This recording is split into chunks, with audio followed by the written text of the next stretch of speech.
My name is David Lynam. I'm the principal and founder of Lynam Associates. I'm an attorney, and my law firm is in the business of representing individual clients and companies that they start. After I spent the first 10 years of my law practice working for large law firms and not finding the kind of enjoyment that I was looking for, as a lot of lawyers don't, I decided it was time for me to do something new, and so I decided to go out on my own and start practicing by myself. So I founded my firm at that point, and that was a very scary experience because when you have no money coming in and you're doing a lot of things as favors for people to get your firm going, and it's a very challenging experience, but it was also a very important one because I learned many lessons in doing it that way, as opposed to having it handed to you. Here's your office, here's your firm, go ahead, start working. The biggest challenge in my industry is technology, and it's a two-edged sword because in many ways technology has helped us be more productive. Email, as opposed to the way it was done 20 years ago when you wrote everything on a letter and mailed it in the US mail. Technology has made that so much more immediate and instant. The problem with that, of course, is that instant decisions are frequently not as good as the ones that are thought over and reasoned and evaluated over time.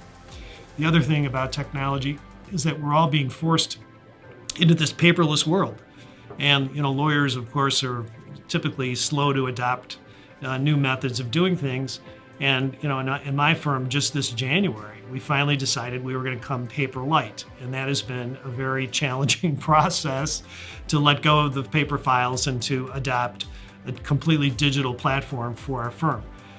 The courts have also done the same thing. And a lot of the administrative agencies are forcing us to become users and no longer filers and no longer representatives.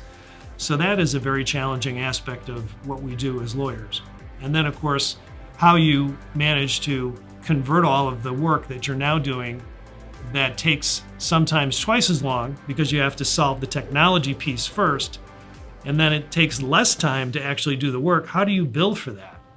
How do you justify the cost to the client? The best business advice I believe I've ever received was at the point where I had founded my own firm, and I was looking for a business plan on how to properly look for new business as well as do the work that I brought in. And I read an article about a young lawyer like myself who had started her practice, and she was working with businesses who had ongoing matters that needed attention, as opposed to single projects coming from an individual client. And her philosophy is that she didn't have to spend nearly as much time looking for new work to do because the businesses she had as clients continually produced interesting things for her to work on. And I've adopted that mode and modality, and it's been ever since. I have never looked back. I'm very close to my employees, and what I try and do, and they'll always tell you this if you ask them, is that I give them work that's slightly above their ability to do, and then of course I pay close attention to how they do with it. So they're being challenged constantly in terms of the level of work they're getting. And I think that's a good thing because they feel is that they're doing work above a level they would be able to get anywhere else. And they'll tell you, in fact, my current law clerk who's just leaving to take the bar exam, he said to me the other day, I learned more working for you than I do in law school. Well, that's a great compliment.